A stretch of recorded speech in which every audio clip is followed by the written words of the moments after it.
quando a gente fala de reforma, a gente tem que olhar um pouco para a história da igreja, porque Jesus deixou uma igreja instituída, ele deixou uma igreja, mas com o passar do tempo ela se tornou institucionalizada.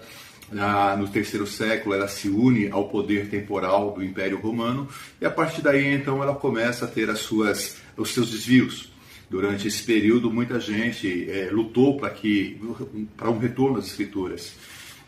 Foram vários eles, né? Pedro Valdo foi um dos principais, criando o movimento valdense. Depois você vai tendo John Hus, Savonarola e até chegar então Lutero.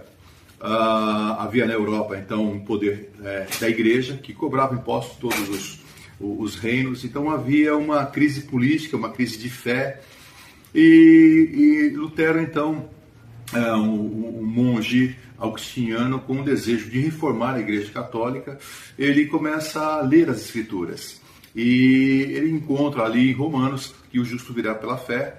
Isso marcou muito a sua história e ele faz uma visita então a Roma e para ver a construção da Catedral de São Pedro, e ele percebe que a igreja está vendendo indulgências. Isso eram títulos de uma posse celestial. E havia esse ganho, esse comércio, né, da igreja. Ele ficou muito abalado, voltou para a Alemanha. E quando chegou os vendedores de indulgência na Alemanha, Tetzel começa a anunciar que o Papa teria poder de perdoar pecados. E que se alguém comprasse as indulgências, quando a moedinha batesse no fundo do gasofilácio, a alma do seu parente, pela qual ele estava intercedendo, sairia do purgatório e iria para o céu.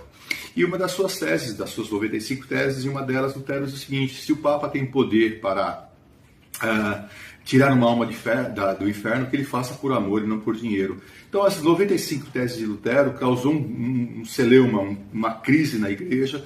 Houve uma divisão, houve perseguição.